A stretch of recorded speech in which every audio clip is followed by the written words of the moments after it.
So I wanted to make this video because there are some people out there that actually think Grand Theft Auto 6 could fail, and I want to tell you guys why you shouldn't worry about Grand Theft Auto 6 failing and why I genuinely think Grand Theft Auto 6 will be the best GTA game ever made. So let's start off with some of the reasons why people think Grand Theft Auto 6 might fail. So there's Dan Houser, right, who was a co-founder of Rockstar Games. He left the company in 2020. And prior to Dan leaving Rockstar, he was regarded as the primary creative driving force behind much of Rockstar's output. And not only would that include most of the GTA titles, but also Red Dead Redemption 1 and 2, Bully, Midnight Club Los Angeles, and Max Payne 3. So with Dan Houser gone, some people are worried GTA 6 might not have the type of storyline Rockstar titles are known for. But I wouldn't worry too much about Dan Houser being gone because he left the company in 2020, so I think there's a chance he could have wrote some of the GTA 6 story prior to him leaving Rockstar. And on top of that, his brother Sam Houser, who also helped write some of the previous GTA titles and is a co-founder of Rockstar Games, is still at Rockstar Games and is serving as the president of Rockstar. So I don't think Sam is gonna let the GTA series go downhill just because his brother Dan left. And also, there was recently this supposedly ex-Rockstar employee who said 80% of the people that he worked on Grand Theft Auto 4 with are still working at Rockstar. So if that's the case, I would say that's another good sign right there. So now let's talk about Laszlo Jones. Laszlo Jones is another person who left Rockstar, and just like Dan Houser, he also wrote some of the previous GTA titles. And on top of that, he appeared in every GTA game in both the HD and the 3D universe, except for GTA Advanced and GTA Chinatown Wars. And it wasn't until Grand Theft Auto 5 that we actually got to see him in person. But I don't think this is a huge loss to the GTA franchise because I'm pretty sure GTA 6 will have funny radio hosts and a lot of funny moments that make people laugh. Especially with all of the new generation stuff, they're probably going to make fun of social media and rappers and stuff like that. Now before I tell you guys why I think Grand Theft Auto 6 will be the best GTA game ever, I have one more reason to talk about why people think Grand Theft Auto 6 might fail. So some people think Rockstar is trying to be politically correct by having one of the main protagonists being a female and having less racist and less sexist jokes. So racist and sexist jokes being scaled down, I don't really think that's going to ruin the GTA franchise or ruin GTA 6. And yes, I understand the GTA franchise is known for having edgy jokes and dark humor, but having it to a lesser extent, I just can't see that ruining GTA 6. Now having a female as one of the two protagonists, some people think this is Rockstar trying to be woke, and I don't know, I don't really think that's the case. If anything, I think it could add a sense of realism, right? Because there are female criminals out there, and if you watch like true crime documentaries, you might know this. And another thing I want to add is when I first saw the first official reveal of Lucia in the trailer, one of the first things that came to my mind was season 5 episode 8 of I Almost Got Away With It. So you guys might be wondering, why are you bringing up this random episode of this random TV show? Well, this episode in particular is about this lady named Patsy Jones, and basically she was the leader of her own little gang or crew. And she was the type of lady that would just rob stores and would yell at people, get into fights with other ladies, and she was just very aggressive. And she was just a very intimidating criminal. And also, it actually happened in Miami. Obviously, GTA 6 is going to, a fictional Florida called Leonida. And obviously, a lot of the missions are going to take place in Vice City, which is based on Miami. But yeah, I just wanted to add this in here because it's almost like Lucia is somewhat based on this woman. But I just wanted to add that in here for anyone who thinks having one of the two protagonists being a female is unrealistic. I would highly recommend watching this episode. And if you think about it, the GTA series has never been realistic in that regard. Like your average 40-something-year-old ex-bank robber who sits on a couch all day watching movies can't beat up 40 people.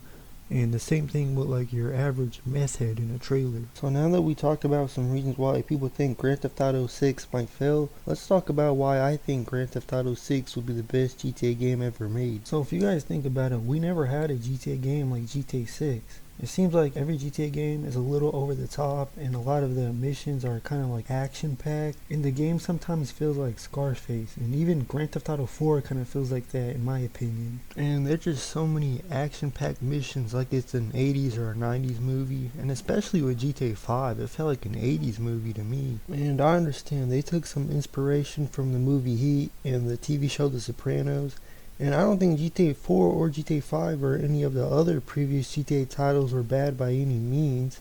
I love these games. But I'm just trying to say that these old GTA titles felt like they were more on the, action movie side of things as opposed to the being on a crime drama TV show side of things, in my opinion. And I'm just trying to express the fact that we never seen a GTA game like Grand Theft Auto 6 where you're gonna be robbing stores and businesses and stuff of that nature, and most likely being incarcerated at the beginning of the game. And then you get to see the world for the first time, kind of similar to what Bethesda does in Elder Scrolls and Fallout.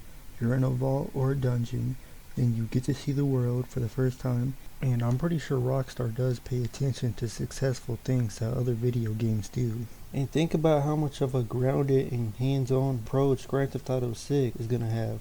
Like for example, in the 2022 leak, in the Hank's Waffle robbery scene, you could see that the rob, threaten, and talk with NPCs during robberies feature from Red Dead Redemption 2 is returning. Now I can't show you guys the GTA 6 robbery from the 2022 leaks, but I'll show you guys the train robbery scene from Red Dead Redemption 2, then I'll show you guys the bank robbery scene from Grand Theft Auto 4, and lastly I'll show you guys the jewelry store heist from Grand Theft Auto 5.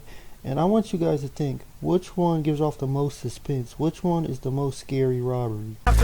Go on ahead.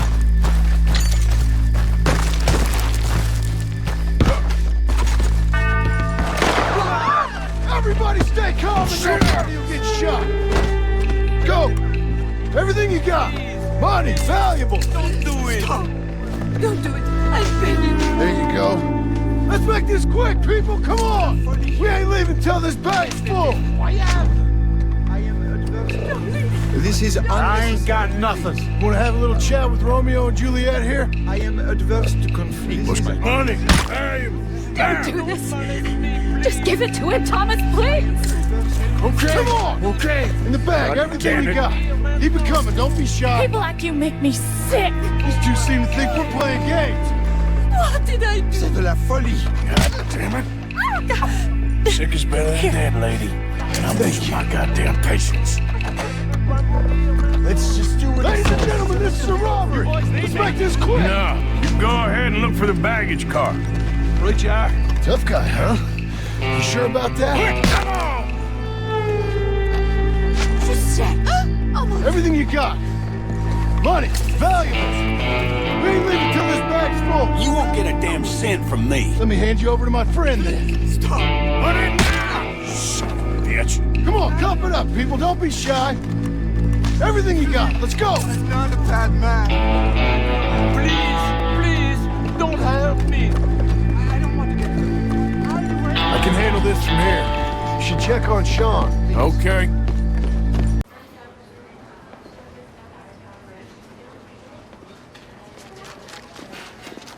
None of you fucking fucks move! Get on the floor! None of you's gonna get a medal for playing hero. All you's gonna get is a bullet to the heart. Don't none of you worry about nothing. We're here for the bank's money. It's going to a greater cause. Shut up and handle the safe! Open the door. Open the door! Open the door!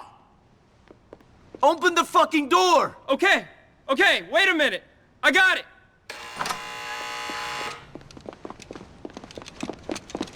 Get on the floor! Now! But sir. You too! Okay.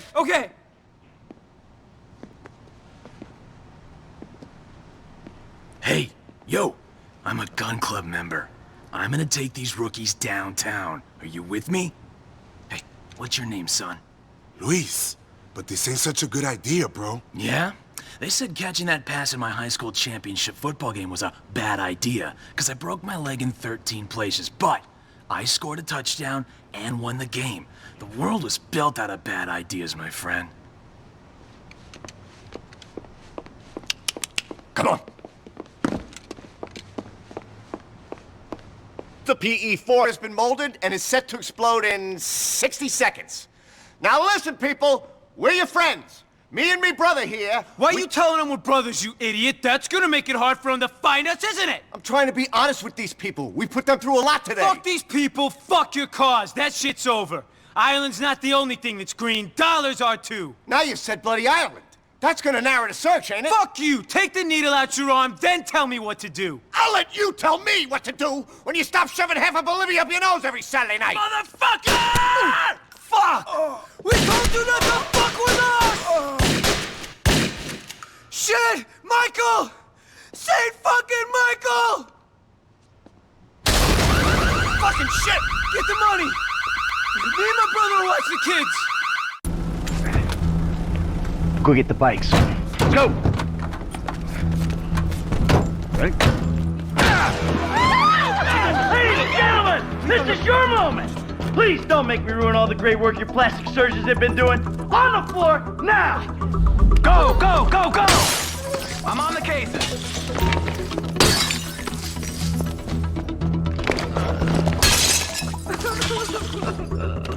Rose, I wouldn't stay in there too long, okay?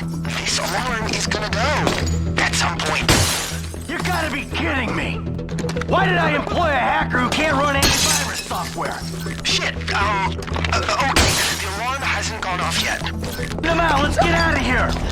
So for the last time, move it. Man, get the fuck out of my face! Oh! You forget 1,000 things every day, pal. Make sure this is one of them. I'll see you at the river. Go! So the Grand Theft Auto 4 robbery is not as suspenseful as the Red Dead Redemption 2 robbery, and the acting is pretty decent, but the robbery is also somewhat cheesy. It's like the writers are trying to add comedy and make people laugh. And the GTA 5 jewelry store heist is also somewhat cheesy. It's not very suspenseful in my opinion, and the acting is kind of bad in my opinion. It just looks like something out of an 80s action movie. But the Red Dead Redemption 2 robbery is suspenseful, it's scary, it's realistic, and the acting is pretty good. And I think that's what a lot of the robberies and missions at the beginning of Grand Theft Auto 6 are gonna be like. And some people think Jason and Lucia are looking boring, or the story isn't really that interesting, but me personally, I think the idea of these two individuals having a robbery spree over the state of Florida and being like modern day bandits and evading the law and being on the run and trying to cover their tracks is awesome. And we don't really know what the motivation for these robberies are, but some people speculated that Jason and Lucia have a child together and that's their motivation, kind of similar to the movie The Place Beyond the Pines. And I think they could also be based on Bonnie and Clyde, which would be awesome. It makes me wonder if they'll end up dying like Bonnie and Clyde. But yeah, if anyone thinks these people look like boring or they look like losers, you guys need to realize this isn't the 1980s, you know?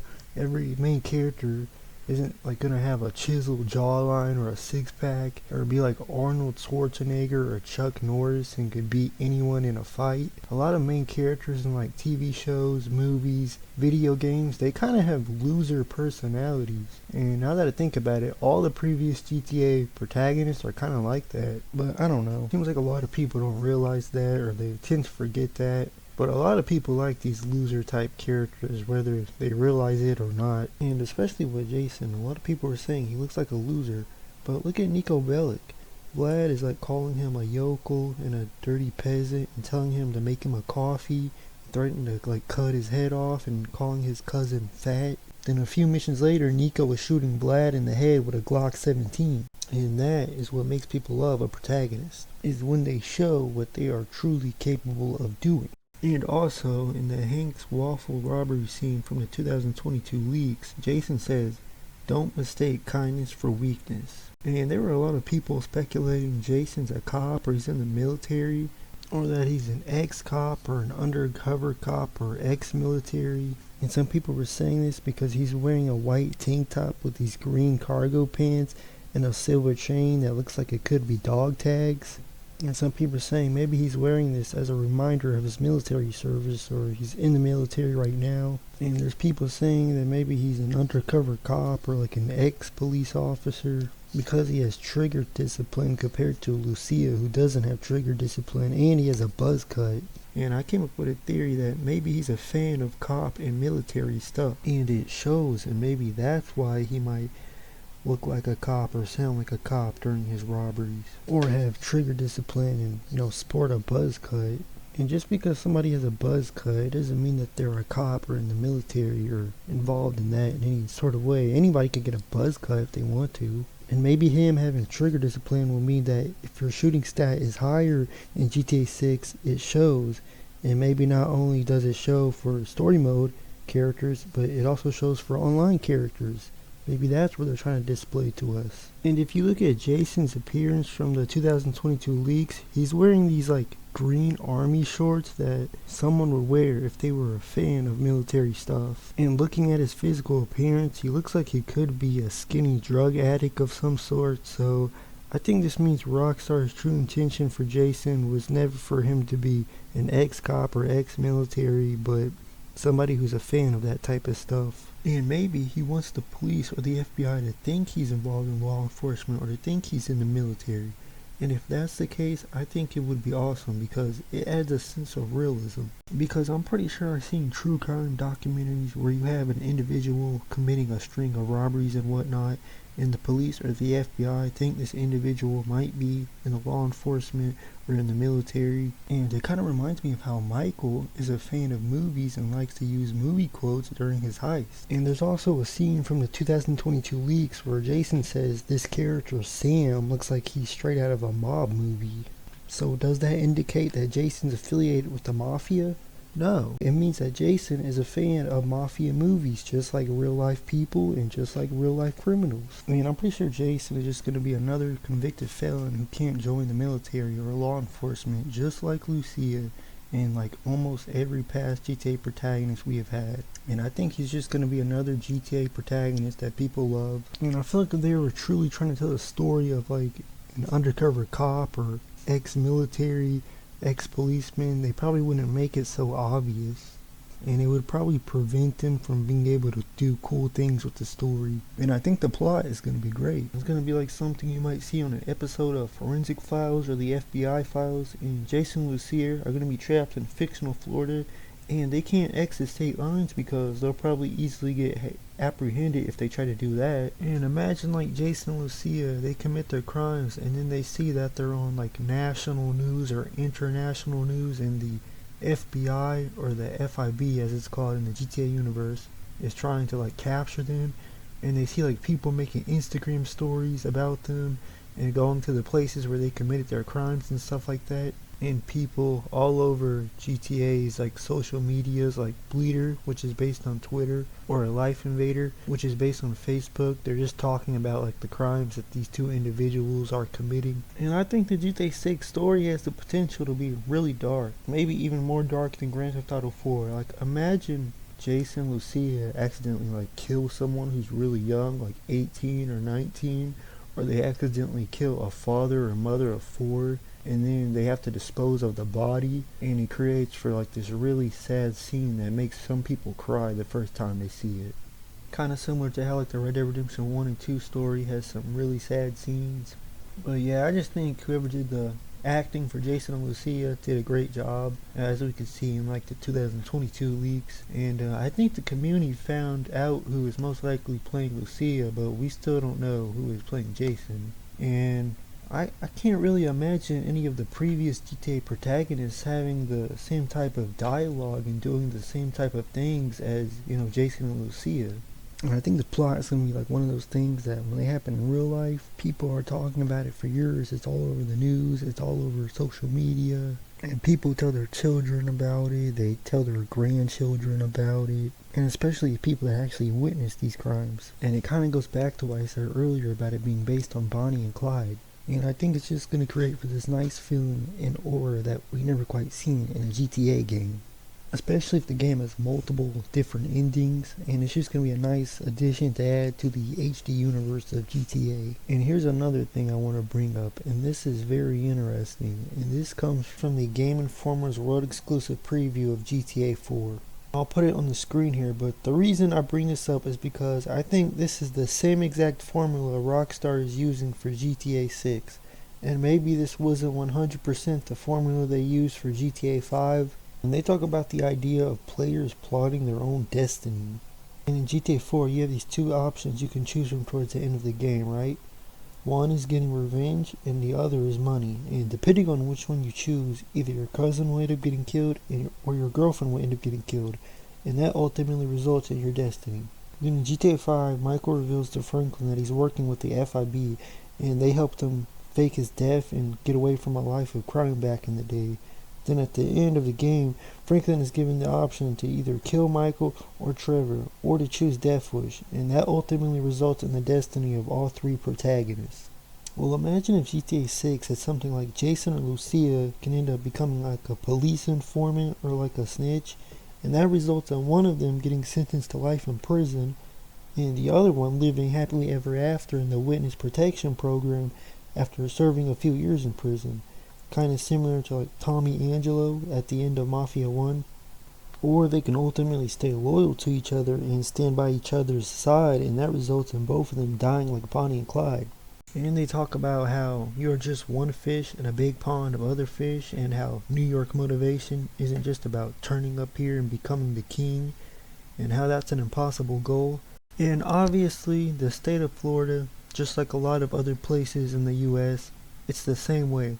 You're going to have a criminal underworld, you're going to have organized crime and a gang presence in small cities and especially big cities. And regardless of if you're a criminal or not, you might not want to cross these gangs because you might have to face the consequences. So let's say Jason and Lucia kill a prominent gang member and they end up getting kidnapped for it, like Nico and Roman in GTA 4 when Nico killed Vlad. Or let's say Jason and Lucia destroy or damage someone's property, then they realize it was the property of a drug cartel boss. Then they end up owing a ton of cash, like Michael and Franklin in GTA 5. And maybe something like that is the motivation for their robberies and crimes. And I think it's going to be so cool to see the trials and tribulations Jason and Lucia might get into with these gangs.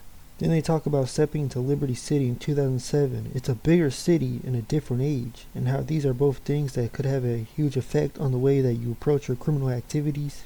Then this last part, this is really what made me think of GTA 6. They talk about having conversations with a lot of crime experts and a lot of ex-policemen. Then they talk about learning that it's very hard to be a criminal nowadays. And supposedly Sam Hauser said that with a smile, which is kind of creepy. Then they talk about how the glory days of that stuff are over, and they talk about how that was something that they definitely tried to capture in the story, in the experience of the game. Then lastly, they talk about how people are constantly getting arrested and how the police are a heavy presence. So if they had conversations with a lot of crime experts and ex-policemen to help make GTA 4 and learn how hard it is to be a criminal nowadays, they must have did the same thing with GTA 6, and they probably did it better this time. They probably mastered it this time. And I believe this is what Rockstar wanted ever since they developed GTA 4. A crime game where the player feels the crime they committed has consequences, and the character you play as is a terrifying person who needs to be stopped.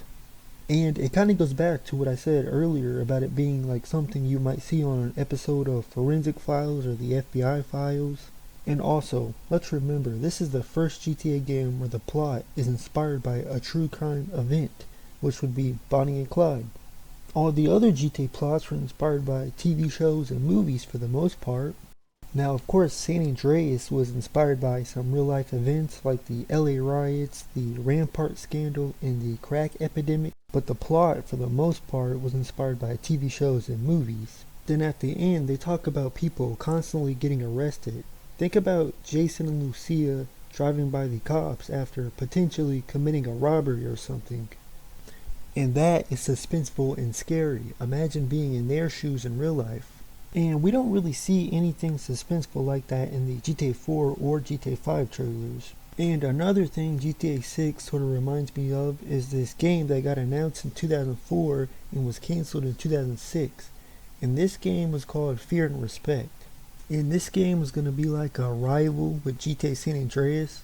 And I'll go ahead and show you guys an interview about this game with one of the executive producers. How you doing? I'm Scott Lane. I'm an executive producer at Midway Home Entertainment. I'm working on Fear and Respect. Fear and Respect is a game that takes place in urban LA. The whole idea of the game is to give you a day in the life of someone who grew up there. dealing with the controversy that happens on an everyday basis. It's pretty cool. It was written and directed by John Singleton. Snoop Dogg's the main star, but he also had a lot to do with the writing. The game starts off and you're getting out of jail in LA with 2 strikes. What that means is one more strike and you're in for life. So Goldie, who's played by Snoop Dogg, who's the main character, gets out of jail with every intention of turning his life around, doing the right thing.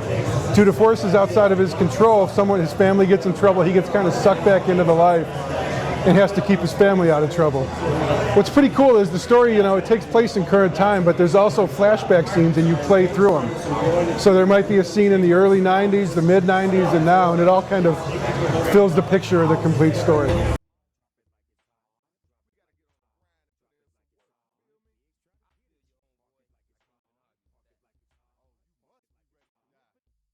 Who the hell is that? Did you see this shit? John Singleton has been heavily involved from the get-go. He wrote the story, he's directed the cinematics, which is a big deal to us. Cinematics in video games never quite have the movie quality, the right camera angles, the right camera movements. We feel we have all that. He's also involved in the game. John is a die-hard gamer. He's on Xbox Live every night. He plays PS2 games all the time. And we value his feedback. It's really been a collaboration with John, Snoop, Edge of Reality, and Midway. It's been phenomenal. We're getting a lot of comparison to GTA and True Crime, and it's really it's apples and oranges. GTA is an open world game, really do anything anywhere. Fear and Respect could probably be more compared to a Max Payne type of game. It's more linear, it takes you through a story. Again, our whole goal is to give you the feeling of a slice of life from someone who grew up in urban LA. And it's about the dramatic moments, the choices they have to make every single day. So it's much more of a story-driven game. When you're playing Fear and Respect, you can expect to see fast and ferocious fist fighting. You may have to fight 2 or 3 people at once, and it's about keeping your wits about you. The gunplay's a little slower. You have to use cover points. When you're in a real gunfight in LA, it's not run down the middle of the street and shoot people. It's smart tactical warfare, and you don't want to get shot. 2 or 3 bullets, you can't keep playing the game. Game over, you got to go back. We're going to have a few different kinds of gameplay as far as combat. Shooting is probably about 50% of the game. The other part is hand-to-hand. It's just pure fist fighting, and it's not boxing, it's not wrestling, it's street fighting. So they're not all articulate fighters. There's going to be some crazy roundhouses, a lot of just furious fighting, and the fights in the city usually last maybe 30 seconds. So our goal is to have the fights be very quick, get your point across, get it over with. There are also going to be drive-bys in the game, whereas you're a passenger in the car, and there's certain missions tailored to you have to figure out who you want to shoot and why, and it's all set up through the story. But you'll definitely be in a car and shooting, and it's coming out pretty cool. The title Fear and Respect has a lot of meaning in the game. Basically, as you interact with people, you'll either instill fear or respect in them. It doesn't sound like much, but you may treat someone good early and gain respect. 20 levels later, that could be someone who will help you if you've been good to them or hurt you if you've been bad to them. On the other hand, if you want to walk around and instill fear, it's going to affect generally how people react to you throughout the game. There's also multiple endings based on how you act throughout the game. There's the story branches into 3 unique paths, one being fear, the other respect, and then there's a neutral path for the people who really don't want to pick a side. Fear and Respect will be coming out on the PS2, Xbox, and PC. At this point, I really can't talk about a whole lot more, but we plan to show the game at E3, and we should have a lot more to talk about then. So they talk about the game starts off when you're getting out of jail in LA with 2 strikes, and 1 more strike and you're in for life.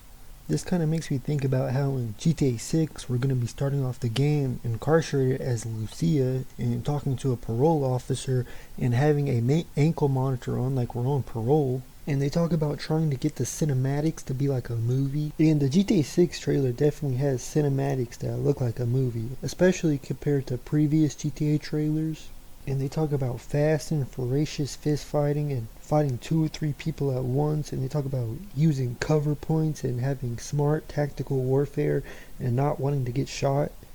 And they talk about a lot of the game is going to be like pure hand-to-hand street fighting. And I can definitely imagine Jason and Lucia getting into a bunch of realistic, insane fist fights and shootouts with lots of gore. which is something we never quite seen in a GTA game. And they talk about you may treat someone good early in the game and gain respect, and 20 levels later, that may be someone who will help you if you've been good to them, or hurt you if you've been bad to them. And they talk about how there's multiple endings based on how you act throughout the game. And no one really knows why this game got canceled. Some people said it's because the growing competition between the urban themed video game market. So basically there were a lot of GTA type games releasing around that time, and that could be why it got canceled. And the reason I bring up this canceled game, Fear and Respect, is because it seems like GTA 6 might have similar attributes to this game. And I'm not saying Rockstar was inspired by this canceled game or anything, but I just decided to bring that up. And I kind of hope that GTA 6 results in some type of news article that says GTA 6 teaches the youth, or any age really, about the dangers of like resorting to a life of crime and why you shouldn't do that unless you really have to. And the reason why I would like to see a news article like this is because it seems like ever since GTA 3 released in 2001, you have these news reports that say GTA is a killing simulator and it makes kids and people want to commit crimes. Like, yeah, obviously in GTA you can go around killing people for no reason, and if you play through the missions you might see that a lot of the missions have violence. But if you actually pay attention to the plot, you would see that these games have a story and a message, just like books that people have been reading for thousands of years, just like movies, just like TV shows. And the cool thing about games is that you get to control them and play through the story. But for some reason people don't like to view games in the same manner as TV shows and movies. And I understand not every game is like a TV show or a movie. Some games are like first-person shooters and they're competitive. Some games are story-driven. Some games are just for fun. And I understand every gamer's a little bit different, right? Some people like competitive games, and sometimes they act like every game is supposed to be competitive and they don't realize that it's not. Some people think games are just made for fun, and you know, they think all games are made for fun.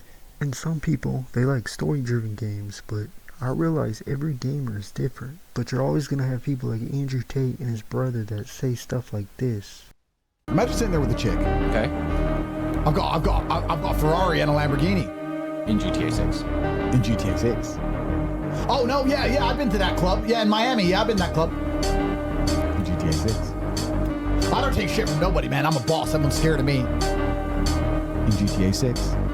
Bro, no wonder you're jerking off. You little fucking worm.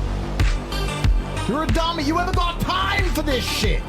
If you're going to dedicate time on a computer console to try and build up digital cards and digital fake money in a digital fake world, why not spend the same time on a computer console building up real cars and real money in the real world? GTA 6, which looks like a fun game. Do you know why it's fun? Because you can make a bunch of money and go around and do what you want and drive fast cars. Okay, you can do that in GTA 6. And you get to be big and strong, get to be a boss. It's true, you can do that in GTA 6, yeah. It costs $100. $100, yeah, true, for GTA 6. Or you can join the real world for $50 and then learn how to make money, and then you can get a bunch of money and do GTA 6 for real. So you could drive, you're saying that if you have a bunch of money, you could train really hard and get really strong and build up a character and drive around in fast cars and do cool side quests and missions. Dedicate hours and hours and hours of your life on a PlayStation game, running around trying to get the best car and trying to get the best girls and completing side quests. Or you could spend half the money, dedicate hours and hours making a bunch of money so that you can run around in the real world, get a bunch of girls and the best cars, and complete side quests. You can live GTA 6 for real for half. Too far. Let me read that again so you guys pay attention.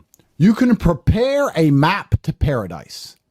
Give someone the car keys to a Ferrari with a full tank of gas, even include a snack for the trip. And most people still won't bother with the drive. It's too far. You can literally, and that's the reality for most people. Here's how you live a life worth living.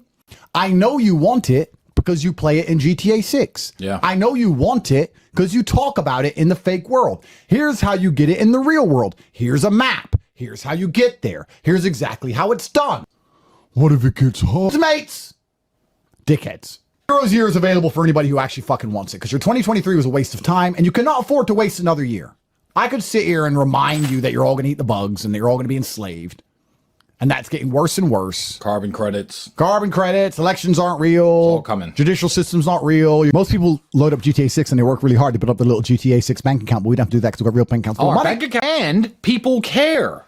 Because obviously if you're the best at GTA 6, no one cares. In fact, you could tell anyone about how amazing your life in GTA 6 is, and precisely 0 people on the earth are going to care. New GTA 6 is out. I just don't think that's good for society. With all the amazing graphics and engines and whatever people put into these video games, I feel like you could create a better objective with the game. I find it amazing that people will sit there and spend all their time upgrading that character, making as much money as they can, getting the best guns, getting strong, getting some hoes, meeting important people, getting the best car. They'll do all that in a game, but they won't do it in real life. I find that incredible. Like, my life is GTA. I don't need to play a game for GTA. If I want a gun, I'll fucking buy it. If I want a car, I'll fucking buy it. I want a bitch, I'll get her. It's me. I am GTA. And that's why I created the things I've created, because there's no excuse. The skills that you've learned inside of the real world, how much money do they make you? $5,000 consistent. Anywhere from 3 to 6K a month. I've done over $100,000. When you join the real world, we will teach you how to make money today. If you sign up right now, you will know how to make money before GTA 6. Take a look at this. My grandfather had a chance to get my bloodline free from the eternal slavery which is guaranteed to be bestowed upon the human race. And he failed us because he was busy. Let me check his PlayStation account, because maybe he has a good character on GTA 6,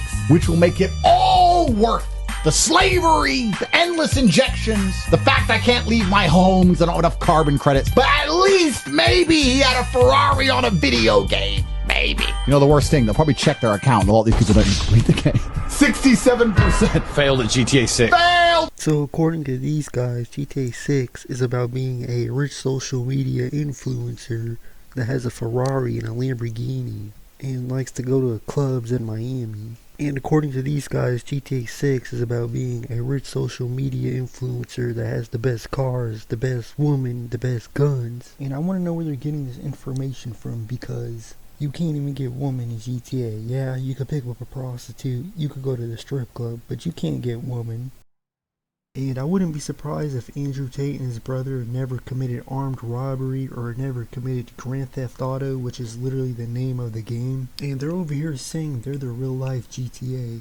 Being the real life GTA is something you can't just become. And yeah, I guess you can argue every GTA game is basically like a rags to riches story. You might have a lot of money at the end of the game, but it's also a crime game with like a story involved in it.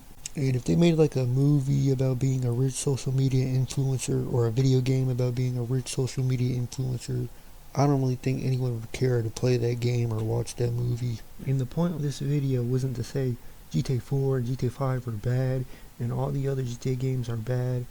Obviously, if you're comparing a game coming out in 2025 to games that came out in 2013, 2008, the early 2000s, of course the game coming out in 2025 is going to have more content, and obviously the stories of these games are all very different from each other. So yeah, at the end of the day, I think GTA 6 is going to satisfy people who love the dark, gritty tone of Grand Theft Auto 4 and people who love the comedy of Grand Theft Auto 5. And of course there's so many other reasons why Grand Theft Auto 6 will be the best GTA game ever. Of course it's going to have the biggest map we ever seen with multiple cities, crazy character customization, car customization. Of course it's going to have the best graphics we ever seen, probably better than Red Dead Redemption 2. The gore is probably going to be insane, and you know, the online mode is going to be crazy. People are going to have fun in it.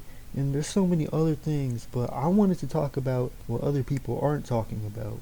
And of course the game's going to do well sales wise because it's just another GTA game. And what I mean by that is it's just going to sell more than the previous GTA titles and be one of the best selling games of the decade, if not the best selling game of the decade. And it's probably going to be the second best selling game of all time, right behind Minecraft, just like GTA 5 is. And also, you guys need to remember, we are in a different generation, and there's kids who weren't even born when GTA 4 or 5 came out, and they might not even know that the game is called Grand Theft Auto. They just might know the game as being called GTA. But when GTA 6 comes out, their parents will buy the game for them because they know their kids love GTA Online. So it's safe to say the game's going to sell extremely high numbers. Now of course there are a lot of things that Rockstar does that a lot of people don't agree with. Whether it's the GTA Trilogy Definitive Edition, or microtransactions like GTA Plus and Shark Cards, or whether it's like Rockstar removing a ton of the content from GTA Online. But it would be cool to see them go back to their old ways, like interacting with the community and stuff, and having a game like GTA 6 on the horizon would be the perfect time for them to do that.